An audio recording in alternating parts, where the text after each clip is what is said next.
کل میں نے عرض کیا تھا کہ صبر کے بارے میں یوں تو حضرت کے بہت تفصیلی ملفوظات ہیں، لیکن انتخاب کر رہا ہوں اور اس کے بعد خیال یہ تھا کہ کل ختم کر دوں گا صبر کا بیان گزشتہ کل، لیکن اس وقت ایک حضرت کی ایک بہت اہم بات یہ نظر آ گئی،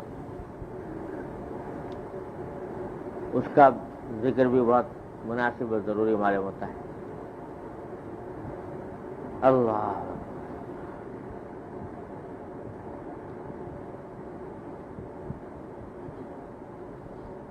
یہ فرمایا کہ جس مصیبت کا ایسا غلبہ ہو جائے کہ اس کی مدافعت پر بھی قادر نہ ہو تو یہ واقعی مجاہدہ ہے، اور اب اس پریشانی سے کچھ ضرر نہ ہوگا بلکہ اس میں نورانیت ہوتی ہے، اور جو پریشانی اختیار سے لائی جاتی ہے اس میں نور نہیں ہوتا بلکہ ظلمت ہوتی ہے۔ جیسے کسی کا بچہ بیمار ہے اور وہ اس کا علاج نہیں کرتا، اس میں پریشان ہے تو اس میں نور نہ ہوگا، اور ایک صورت یہ ہے کہ بچہ بیمار تھا، اس کا علاج کیا گیا، علاج کے بعد وہ مر گیا تو اس سے پریشانی نہ ہوگی۔ عارف ایسی مصیبت میں دل میں شاد ہوتا ہے اور ظاہر میں مغموم۔ یہ بڑا اہم بات حضرت نے بیان فرما دی۔ اللہ یہ فرما دیا کہ بعض مصیبتیں ایسی ہیں یا تکلیفیں ایسی ہیں کہ ان کے اندر نورانیت ہوتی ہے، باوجود صدمہ ہونے کے، تکلیف پہنچنے کے، غم ہونے کے، لیکن اللہ جل جلالہ کے فضل و کرم سے اس کے نتیجے میں قلب کے اندر ایک نور پیدا ہوتا ہے، نورانیت ہوتی ہے، اور اس سے درجات بھی بلند ہوتے ہیں اور ترقی بھی ہوتی ہے۔ اور بعض مصائب ایسے ہوتے ہیں کہ اس میں نورانیت نہیں ہوتی، ظلمت ہوتی ہے، اس ظلمت کے نتیجے میں کوئی روحانی فائدہ حاصل نہیں ہوتا بلکہ آدمی اور پیچھے چلا جاتا ہے۔ تو دونوں میں فرق کیا ہے؟ کب مصیبت کے نتیجے میں نورانیت پیدا ہوگی اور کب نہیں ہوگی، اس کا ایک اصول حضرت نے یہاں پر بیان فرمایا، وہ یہ ہے کہ جو مصیبت یا تکلیف اپنے کسی اختیار کے بغیر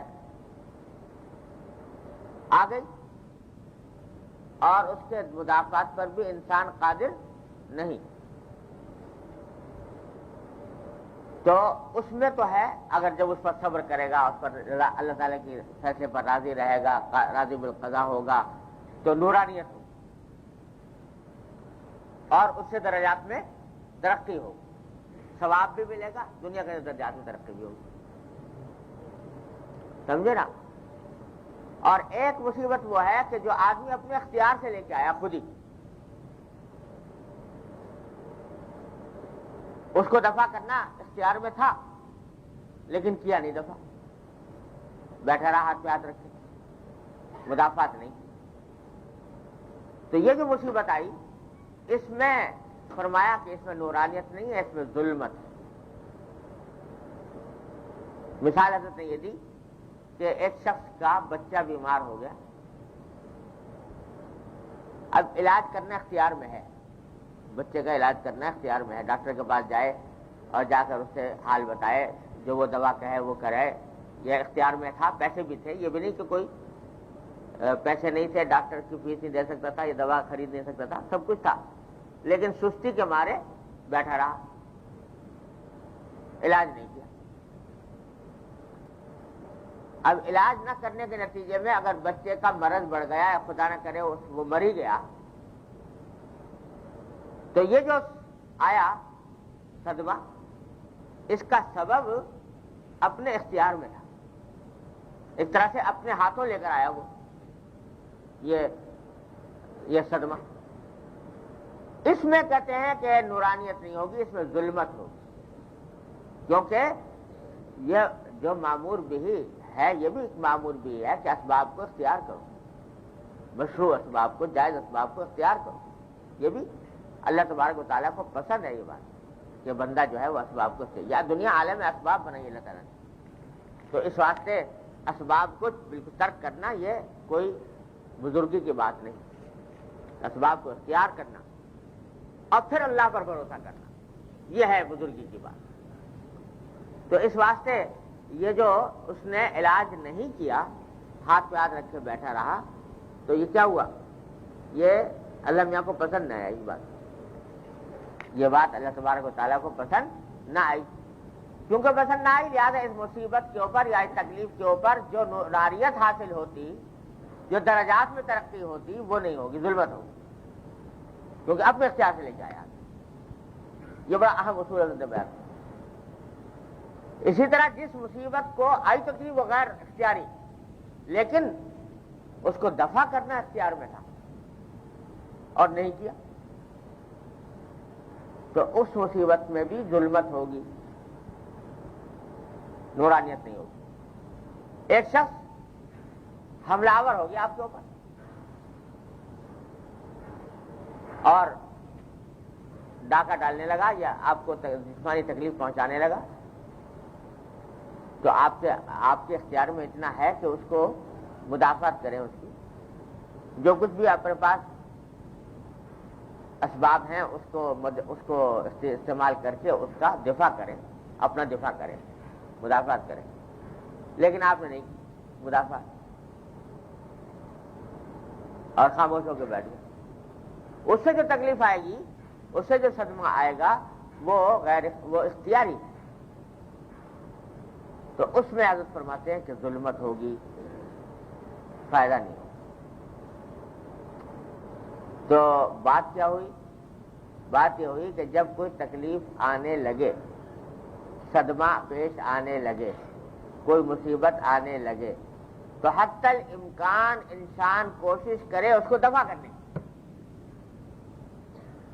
یہ نہ سوچے کہ مصیبت کے اوپر تو بڑے فوائد ہیں، جو میں نے کل بیان کیے تھے، پرسوں بیان کیے تھے، تکلیفوں کے اوپر تو بڑے ثواب ملتے ہیں، لہذا آنے دو یہ تکلیف۔ نہ، جب آنے لگے کوئی تکلیف یا مصیبت تو اس کا مداوع کرے، اس کی مدافعت کرے اور ہاتھ پہ ہاتھ رکھے نہ بیٹھے، جتنے اسباب ہیں وہ ان کو اختیار کرے، ان کو دفع کرنے۔ جب آ گئی، باوجود اسباب اختیار کرنے کے پوری کوشش کی تھی، علاج کیا تھا، اپنے اسباب اختیار کیے تھے کہ یہ مصیبت نہ آئے، لیکن پھر آ گئی،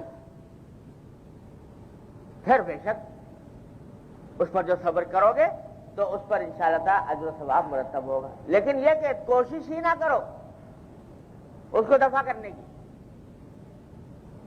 بلکہ خیر مقدم کرو اس کا کہ آتی ہے تو آئے، تو یہ دو لحاظ سے خطرناک بات ہے۔ ایک اس لحاظ سے خطرناک ہے، ذرا سمجھ لو، ایک اس لحاظ سے خطرناک ہے کہ اللہ تعالیٰ نے اسباب اختیار کرنے کا حکم دیا، تم نے نہیں کیے، یہ اللہ تعالیٰ کو پسند نہیں ہے بات۔ دوسرے اس لحاظ سے خطرناک ہے کہ اس میں بہادری کا دعویٰ ہے اللہ تعالیٰ کے سامنے کہ ہم تو بڑے بہادر ہیں۔ یہ بہادری کا دعویٰ اللہ تبارک و تعالیٰ کے سامنے، یہ بڑا خطرناک ہے۔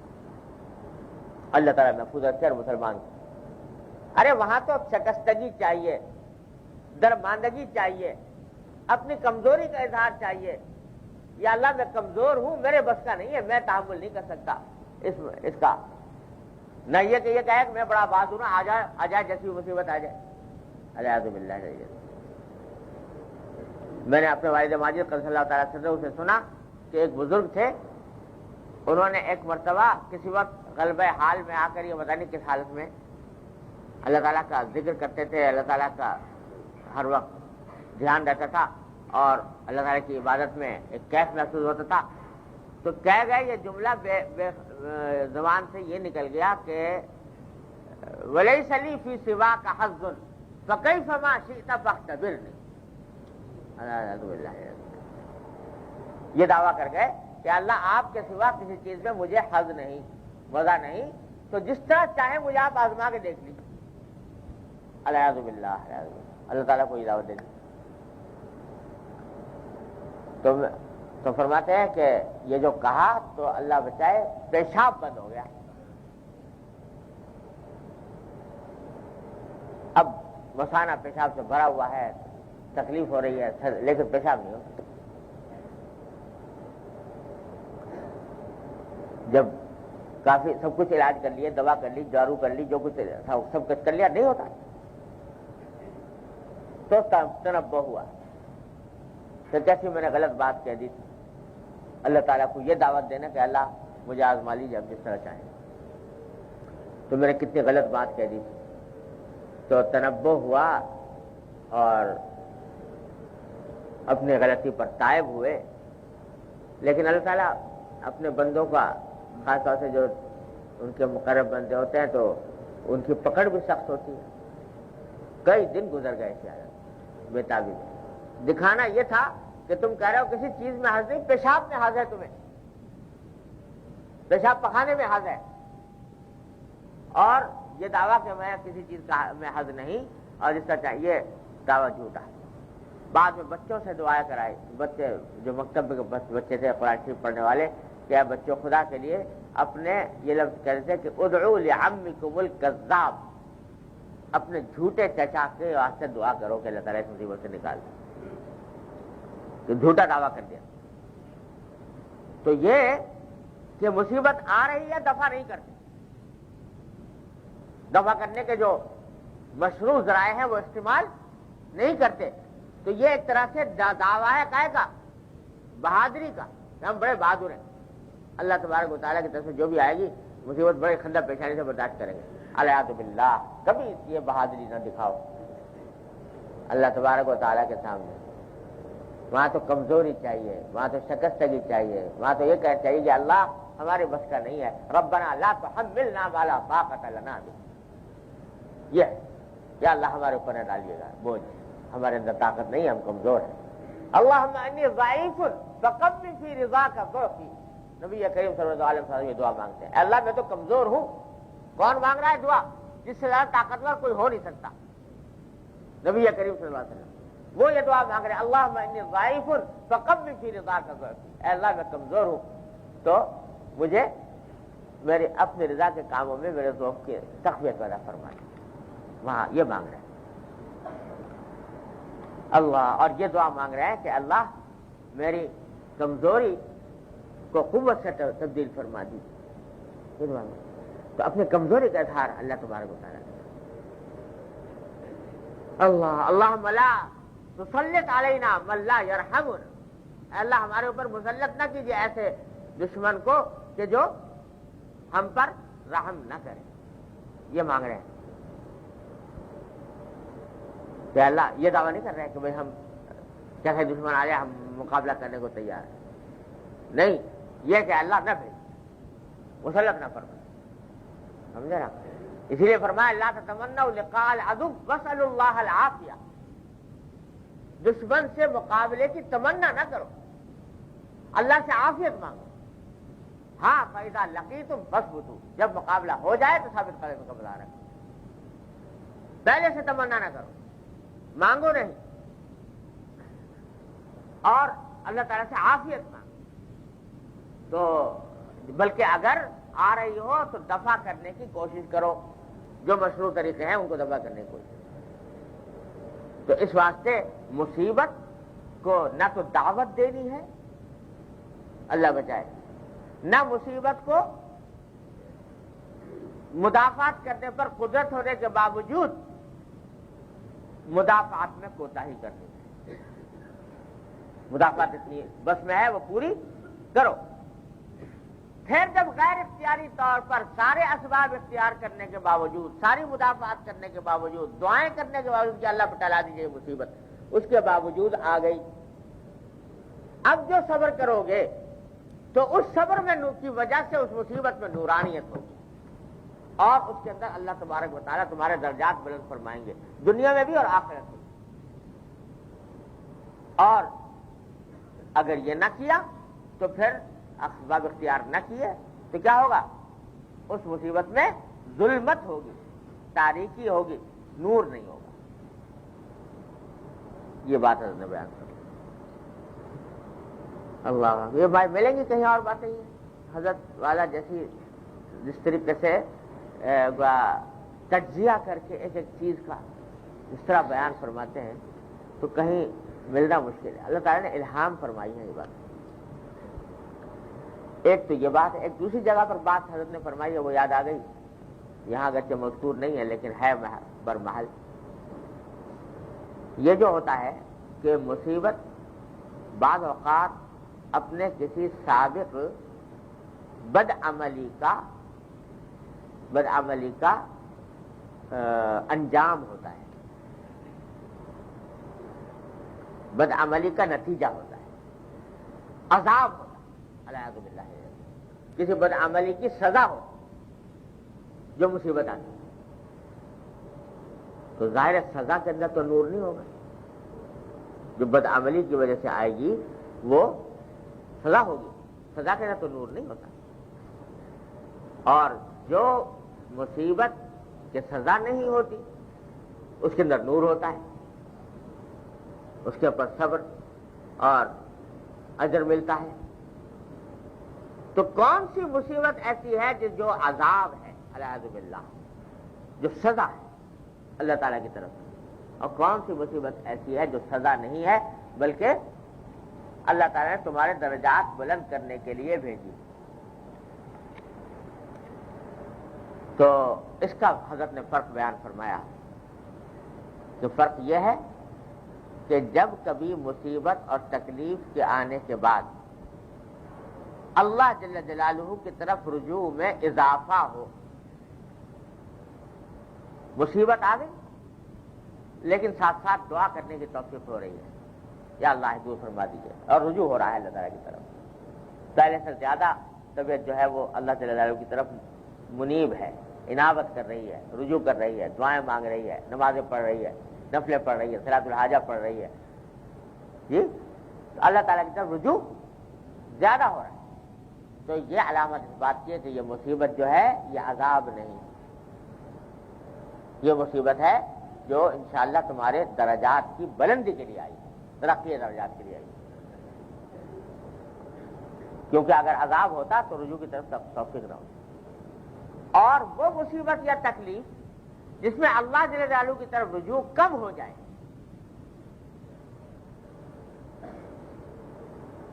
اور آدمی اپنے فرائض سے غافل ہو جائے اور بجائے اللہ تعالیٰ کی طرف رجوع کرنے کے اللہ بچائے دل میں شکوے شکایتیں پیدا ہونے لگیں، تو معلوم ہوا کہ یہ جو مصیبت آ رہی ہے یہ اللہ بچائے کسی بدعملی کی سزا ہے. اس میں کیا ہوتا ہے اس مصیبت میں کہ آدمی غفلت کے ساتھ نمازیں چھوڑ دے، معمولات ترک ہو گئے، نمازیں چھوٹ گئی، اور جو اپنے عبادات انجام دیا کرتا تھا وہ چھوٹ گئی. کیوں چھوٹ گئی؟ اس وجہ سے نہیں کہ وقت نہیں ملا،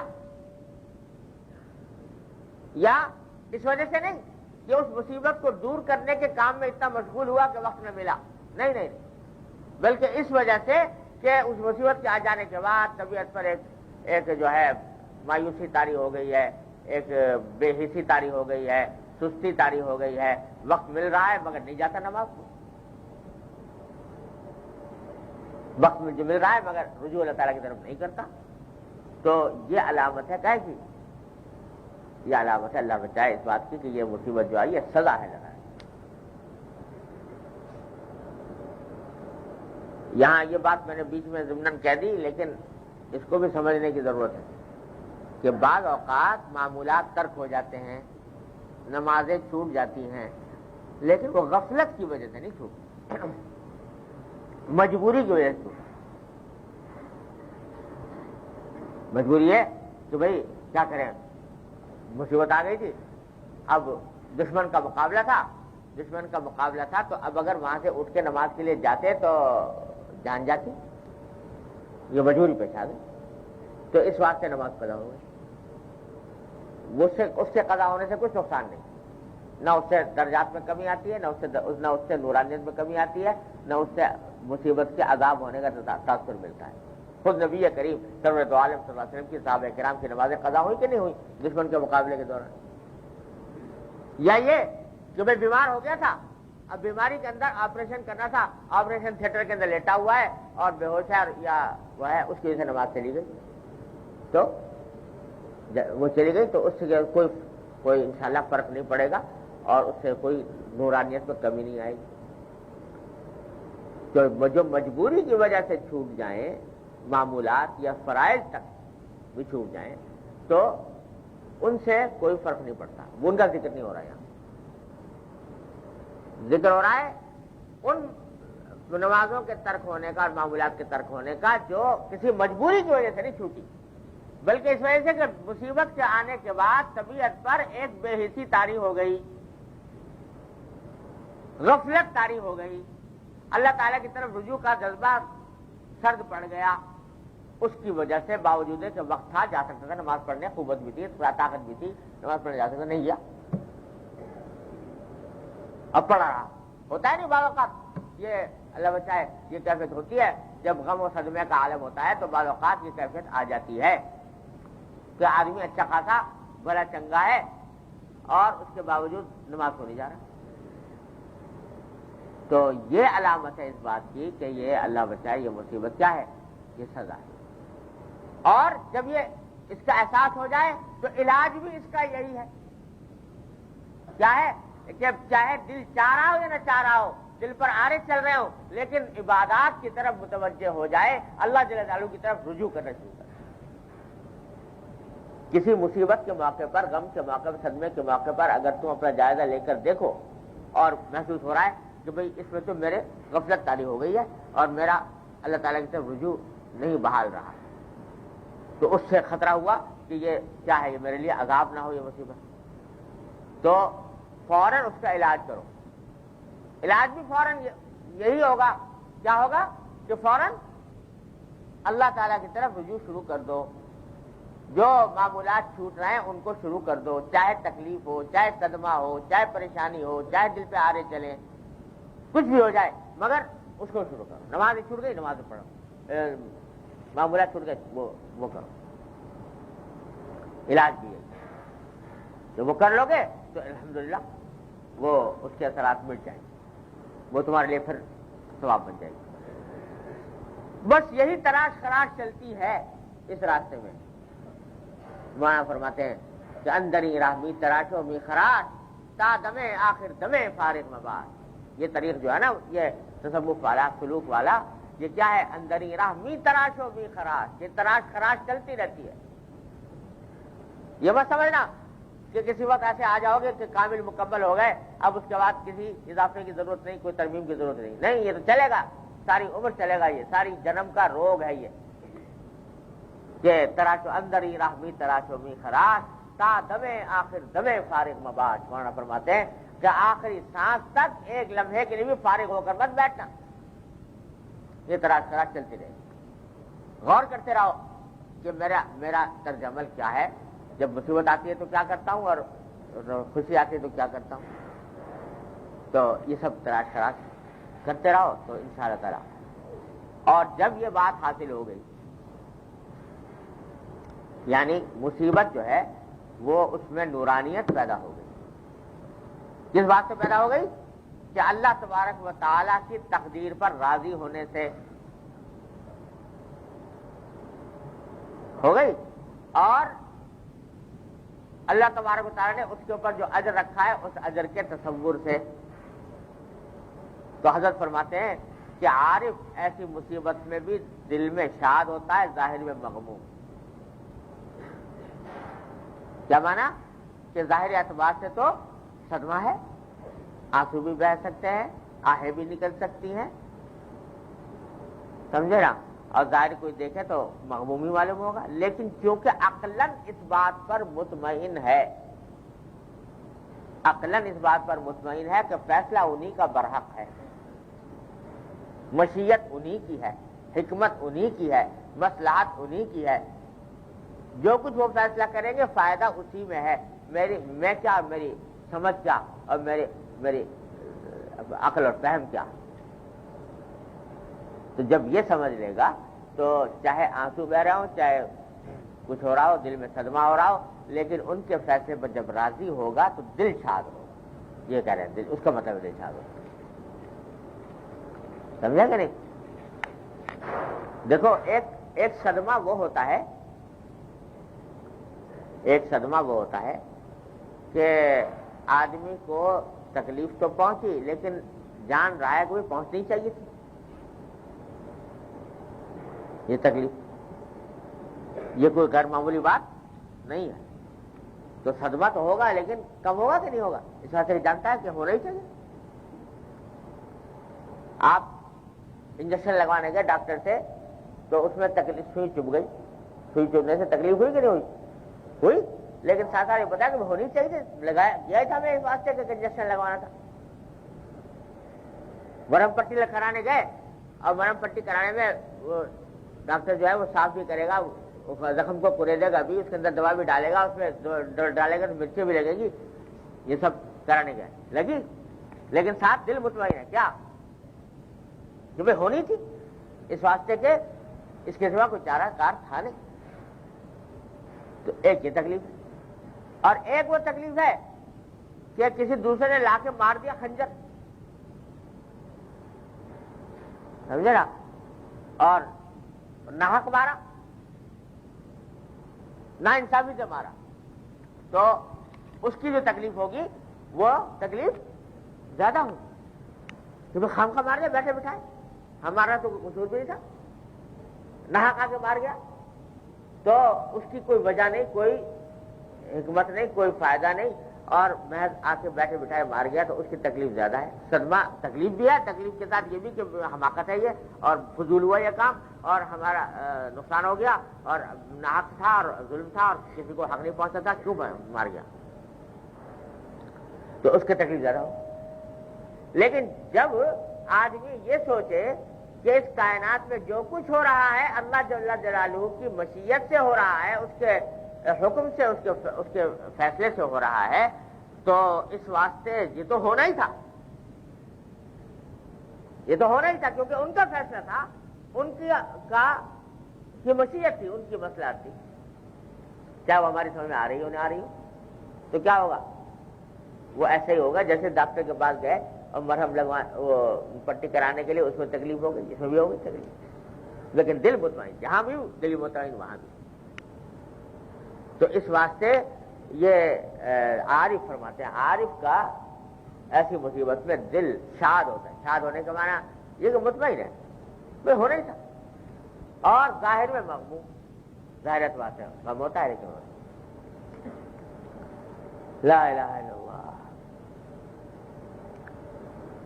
اب آگے حضرت ایک جملہ اور پڑھ لو. یہ بھی فرمایا کہ یہ واقعات مصائب در حقیقت سب تجارت میں داخل ہیں.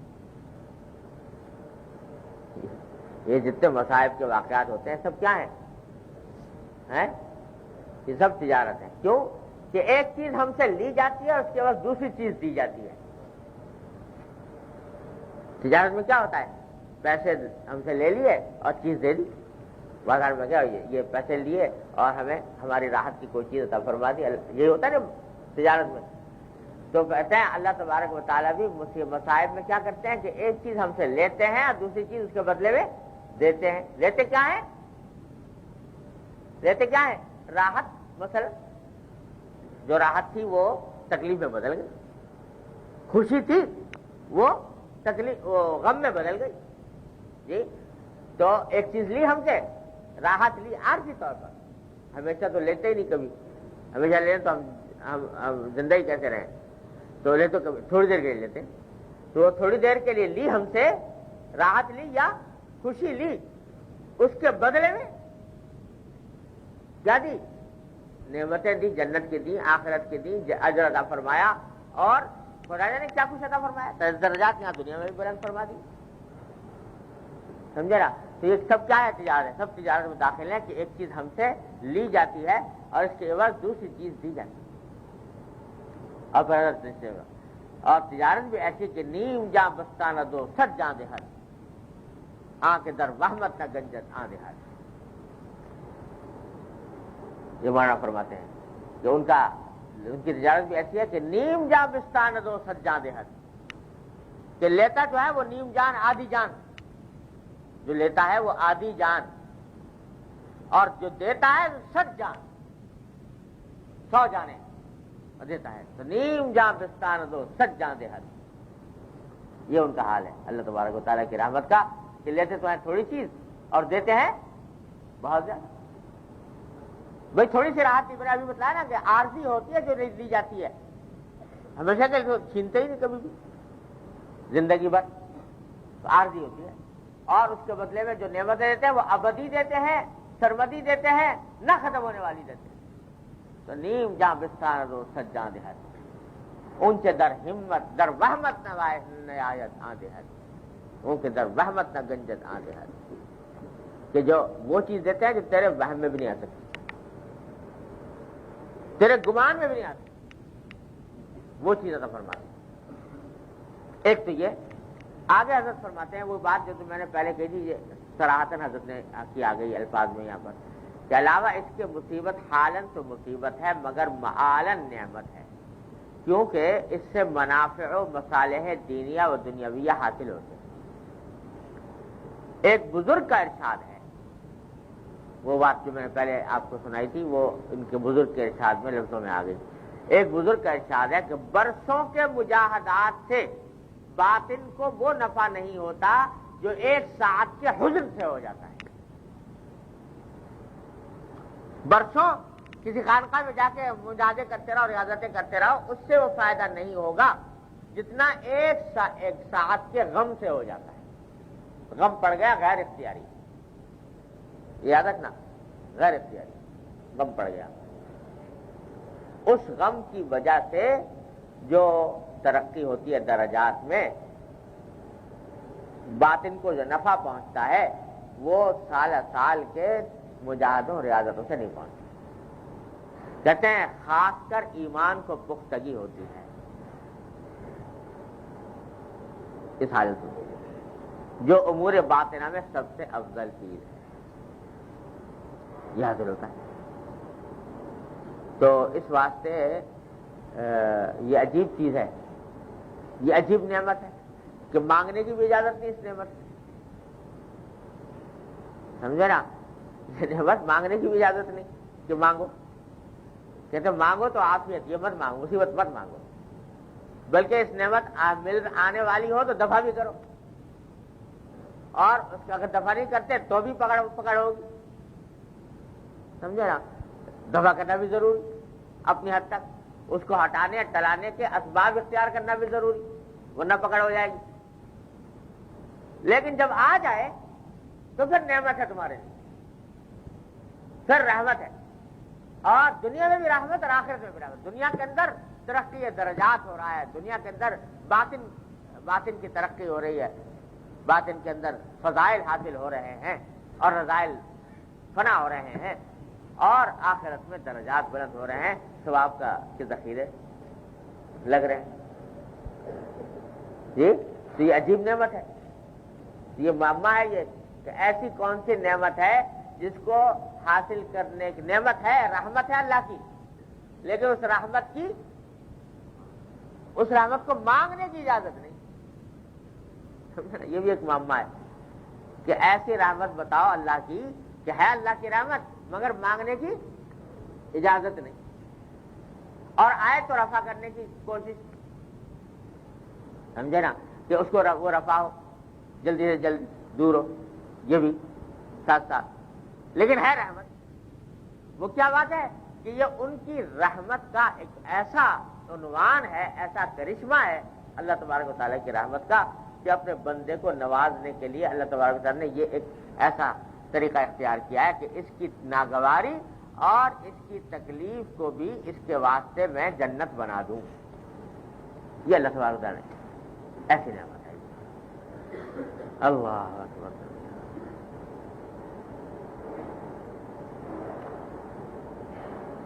اچھا بھائی، ہم سمجھ رہے تھے کہ یہ مختصر ہو جائے گا بیان تو آگے پھر شروع کریں گے، مگر اب وقت ہو گیا۔